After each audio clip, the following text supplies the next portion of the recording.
Time is brought to you by the Gateway Film Center, 1550 North High Street, Columbus, Ohio. Further details and showtimes online at gatewayfilmcenter.org. The award-winning It's Movie Time is produced by John DeSando. Listen to the shows and read reviews online at WCBE.org. Look, I'm John DeSando. And I'm Kevin Carr. But this is... It's Movie Time! All right, Kevin. Mm-hmm. Brooklyn. Yes.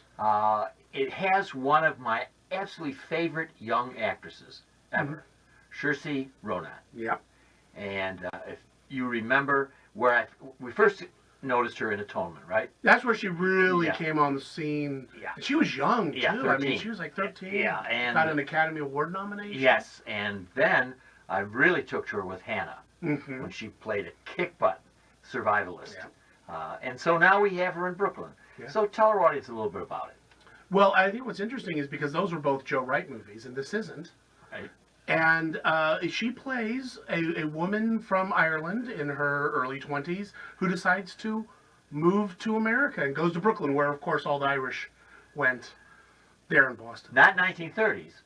Yeah, it was in 1950s. 1950s, yeah. Right, 1950s. So it's an immigrant story, but it's also sort of a coming-of-age story of this young woman and just what she has to deal with in dealing with being an immigrant in the United States, acclimating to its culture, and dealing with the homesickness, and finding out what her path in life is going to be. You know, one of the things I like about it, I guess a couple of things that I really like about it. First of all, it is a romance. Mm-hmm. I mean, she's involved with two young men, as any attractive woman might be, and she has to make some decisions. And then there's one of my favorite actors, Jim Broadbent, playing Father Flood. Yeah. And I thought, you know, this is nice because the Catholic Church is getting its butt kicked lately. It's had a rough year in movies. And Yeah. it's so nice to see it being generous-hearted. He's the one who brings her over and takes care of her. And I said, you know, that's the church I remembered. Yeah. Well, and that, I think, speaks to a greater point. So many times you see a movie like this that's up for awards, and it's dealing with, you know, obviously a very relevant issue now as much as any time. Right. And you're waiting for it to just get ugly. You're waiting for somebody to portray someone or somebody to do something. And that's not what this movie's about. This movie's not about a devastating, horrible thing that can happen to her. That doesn't mean that things don't happen to her that aren't unpleasant, but it's not. You're not just waiting for the shoe to drop. You're watching this woman go through struggles that are very normal, everyday life, not just from the 1950s, but today. And you know, and I think you're on a point that I really like about it too. Is it's kind of easygoing by compared with other hard knock movies, particularly about immigrants. Yeah. And there are a couple of moments, Kev. One that I just loved because it hit so close to home: the Italian dinner. Yeah. Oh, Kevin, what a oh my gosh! In which there's a smart-ass kid, 8 years old, who's smarter than everybody else at the table. And if he opens up with, you see this in the trailer, I think, so it's I'm not breaking any rules here. But the kid says, you know, Italians don't like the Irish. We don't like the Irish. No, it's true. And he's doing this, and he's like with his hands, and they're all talking. You know, so it just hit home in my Italian. And of course, we're all going to be eating together again for Thanksgiving, and it just reminded me of how natural it is, and how even tempered it is. Yeah.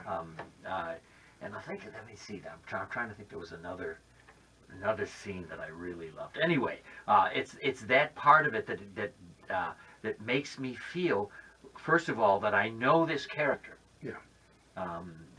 She, what do you think, Oscar? Are we talking? You know, I mean, the field it's a very strong field for actress category, which is not always the case. Sometimes it's no. But you've got some good performances out there, and I mean, she's going to be running up against people like Brie Larson for Room, and so Kate Blanchett. I know. This is not going to be a lock, but I mean, she's and you know, even if she's nominated, most likely I don't think she'd win because she's 22 now, 21, 22. She's got a long career ahead of her, so the you know, I mean. Look, it's not going to be a failure if she's not nominated for an Oscar by any stretch of the imagination. One of the problems, I think, is that there are no defining scenes where she's able to take it to the top.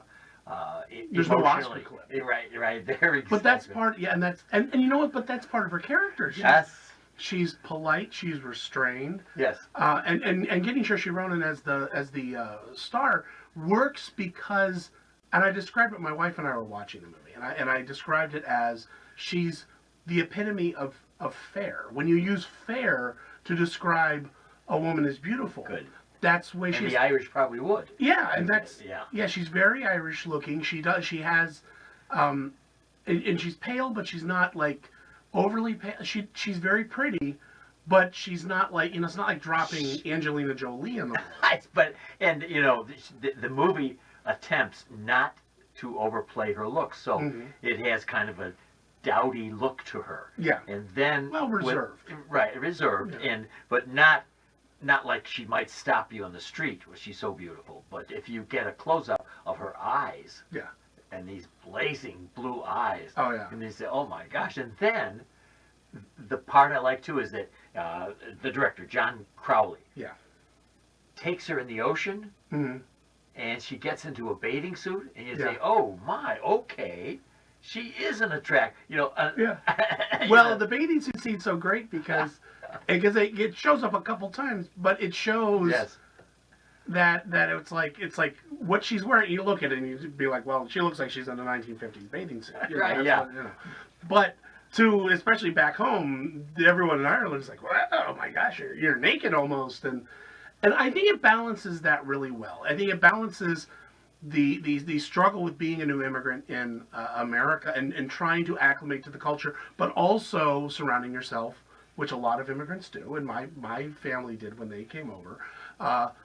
You surround themselves with other people from your country. They have a little pocket of Ireland in Brooklyn, and they really point that out. But also it deals with her wanting to stay in Ireland, wanting to go back to Ireland, and the homesickness.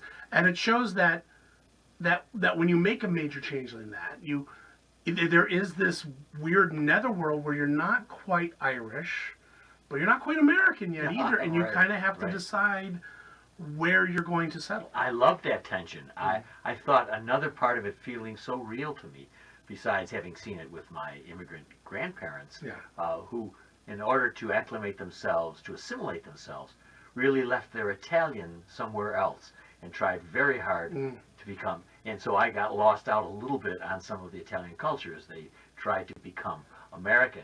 But what I love about this was there's a very similar tension with her trying to let go, and then when she comes back to visit, she's drawn again, and she's drawn to the good things. Yeah. The difference between Coney Island Beach and the beach that she was on in Ireland. Yeah. One is filled with people, the other is desolately beautiful. Yeah. And so I loved the fact that they played on that. It's not like she's abandoning something that's really difficult. She's abandoning her mom. Yeah. But she's also, there's a very good warm culture there that she could stay in. So that's the challenge and the combat that we were talking about. Yeah. I mean, it does paint anyone over 40 from Ireland as a big grump, I guess you could say. And I don't know how accurate that's that true. Is, because every single person she encounters who's Irish, who isn't a young woman trying to find her way in New York, is this grumpy old, conservative, let's stay and do, you need to come back. But then again, you're looking at, a culture, and I said, this is something else I pointed out to my wife.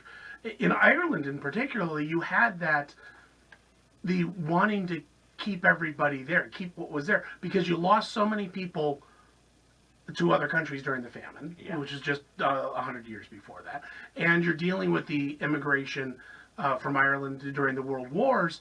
So all you had left were some of the old people, and all you have left are the traditions, which is why they would cling to it. And we see that with our own parents and our own families trying to cling to what what is comfortable, and which is why my wife says to me, she goes, I don't ever want to get to the point where I want my kids to abandon their dreams and abandon their ability to grow up just to appease myself. And I'm like, well, we see that in our own parents. We do. There are a couple of good actors here.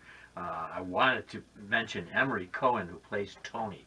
Mm-hmm. I thought he was very good, Kevin. Yeah, yeah. And he had a relaxed air about him, a sweetness about him that made you understand why she could fall in love with him. And again, you're not just waiting for him to become a problem.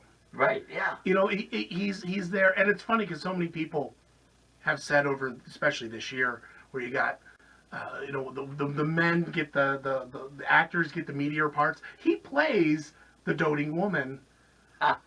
You know, it's a role reversal because he's the one who would do everything he does. The only reason he's in a scene is to help her and to support her. And you know, hey, you know, I'm a guy. I can say, you know, we need a little bit of that now and then too. And the other young man. Donald Gleason. Yeah. Yeah. Very good, and a very nice contrast with Tony. Mm-hmm. So you have one over in Ireland, you have one here, and you can see how she's being pulled, and it's real. And you can see why she's attracted to each one of these men as she is attracted to each country. It's a very nice parallel. Very, very symbolic of the relationships become symbolic of the country shoot. And all the Harry Potter alums in there, with Jim Broadbent and Gleason, that's right. Yeah. And Julie Waters, who was Mrs. Weasley. Every British movie has a Harry Potter. Now, Julie, very good. Mm-hmm. Wow. Both her and Gleason, I didn't recognize initially. No. Oh, my Lord. I mean, and she has her own dinner with the girls. Yeah. And that stuff is hilarious as well. Yeah. Not super funny. Mm-hmm. Just very humorous. Very, very clever. Yeah. All right, Kevin. The film is called Brooklyn. Mm-hmm. And it stars Saoirse Ronan, Mm-hmm. and one of the upcoming young actresses, and surely a nominee, we think. Definitely a chance. Yeah, right, there's a chance. Kevin, what grade would you give to this film? I'm going to say, you know, I really enjoyed it. I thought it was good.